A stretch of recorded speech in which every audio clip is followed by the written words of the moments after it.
Hi friends, இப்போ பார்க்க போகிற இந்த வீடியோ ஸ்டேட் பேங்க் உடைய ஒரு புதிய அனௌன்ஸ்மெண்ட். உங்களுடைய மொபைல் ஃபோன் இல்லைன்னா இனிமேட்டுக்கு நீங்கள் ஏடிஎம்மில் பணம் எடுக்க முடியாது. என்ன இது புதிய செய்தியாக இருக்குங்களா? கண்டிப்பாங்க. நீங்கள் உங்களுடைய மொபைல் ஃபோன் இல்லாமல் இனி ஏடிஎம்மில் போய் நீங்கள் பணம் எடுக்க முடியாது. என்ன காரணம்? வாங்க வீடியோ பார்க்கலாம். ஃப்ரெண்ட்ஸ், இந்த வீடியோ பிடிச்சிருந்தா சப்ஸ்கிரைப் பண்ணுங்கள், பெல் பட்டனை கிளிக் பண்ணுங்கள், லைக் அண்ட் ஷேர் பண்ணுங்கள். ஹாய் ஃப்ரெண்ட்ஸ், இந்த வீடியோவில் ஸ்டேட் பேங்க்குடைய அந்த நியூ அனௌன்ஸ்மெண்ட்டு தான்.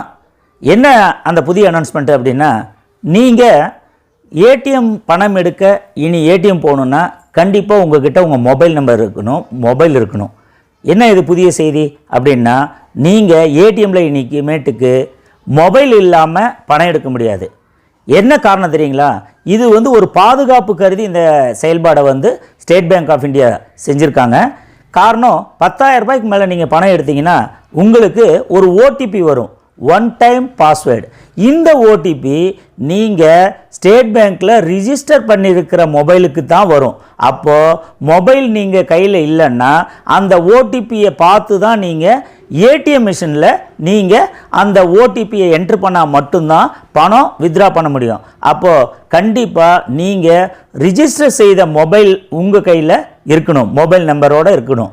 அப்போ தான் அந்த ஓடிபியை பயன்படுத்தி நீங்கள் பணம் எடுக்க முடியும். அந்த ஓடிபி ஒன் டைம் பாஸ்வேர்டுக்கு வேல்யூ ஒரு 2 மினிட்ஸ் தான் இருக்கும், 3 மினிட்ஸ் தான் இருக்கும். அப்போது நீங்கள் மொபைல் கையில் இல்லாமல் வீட்டில் வச்சுருந்தா அவங்க எடுத்து அந்த மொபைலில் ஓடிபியை சொல்கிறதுக்குள்ளே அந்த ஓடிபிக்கான வேல்யூ கண்டிப்பாக எக்ஸ்பைரி ஆகிடும். அதனால தான் உங்களுக்கு ஸ்டேட் பேங்க் உங்களுடைய பாதுகாப்பு கருதி உங்கள் வங்கியிலேருந்து நீங்கள் பணம் எடுக்கிறப்போ வேறு மற்றவர்கள் உங்கள் ஏடிஎம்மை பயன்படுத்தி பணம் எடுக்கக்கூடாதுன்ற ஒரே காரணத்திற்காக இப்போது வர ஜனவரி 2020 ஃபஸ்ட்லேருந்து புதிய இந்த ஒரு முறையை அறிமுகப்படுத்துவதாக ட்விட்டர் பண்ணியிருக்கிறாங்க. இது கூடிய விரைவில் கண்டிப்பாக இதை அமுல்படுத்துவாங்க. அப்போது ஓடிபி ஒன் டைம் பாஸ்வேர்டு உங்களுக்கு வரும். அந்த ஒன் டைம் பாஸ்வேர்டை நீங்கள் உங்களுடைய ஏடிஎம் மிஷினில் என்ட்ரி பண்ணி முடித்த பிறகு அந்த பணத்தை 10,000 மேலே பணத்தை எடுக்கலாம். வேறு வங்கிகளுக்கு போய் நீங்கள் ஏடிஎம் பணம் எடுக்கிறப்போ இந்த ஓடிபி வராது. அப்போது ஸ்டேட் பேங்க்குடைய உங்களுடைய பாதுகாப்பு கருதி வெளியிடக்கூடிய ஒரு முக்கியமான விஷயந்தான் இந்த விஷயம். நீங்கள் பார்த்தீங்கன்னா உங்களுடைய ஓடிபி வந்த பின்னாடி அந்த ஓடிபியை பேங்க்கில் என்ட்ரி பண்ணி 10,000 மேலே எடுக்கலாம். மேலும் பல மாற்றங்களை SBI கொண்டு வரதுக்கான முயற்சிகள் கொண்டு வந்துட்டுருக்காங்க. இப்போதைக்கு இந்த அனௌன்ஸ்மெண்ட் பண்ணியிருக்காங்க. எனவே நீங்கள் ரிஜிஸ்டர் செஞ்ச மொபைலில் எப்பயுமே உங்கள் கையில் வச்சுக்கோங்க. அந்த மொபைலோடு போயிட்டு நீங்கள் ஏடிஎம் எடுக்கிறதுல பணம் எடுங்க. மற்றவருடைய ஏடிஎம்மை நீங்கள் எடுத்துகிட்டு போய் பணம் எடுக்க போனீங்கன்னா கண்டிப்பாக அவர்களுடைய பணம் ஏடிஎம் பணம் எடுக்க முடியாது. காரணம், ஓடிபி மொபைல் யார் ரிஜிஸ்டர் பண்ணியிருக்காங்களோ அந்த மொபைலுக்கு ஓடிபி போயிடும். அப்போது பணம் எடுக்க முடியாது.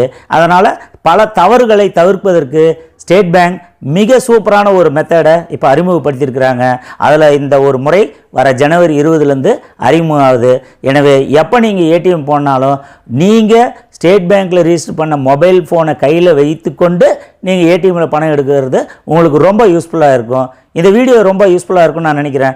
கண்டிப்பாக நீங்கள் சப்ஸ்கிரைப் பண்ணுங்கள், லைக் பண்ணுங்கள். தொடர்ந்து எங்களுடைய வீடியோக்களை நீங்கள் பார்க்க நோட்டிஃபிகேஷன் பெல் பட்டனை கிளிக் பண்ணுங்கள். பாய்.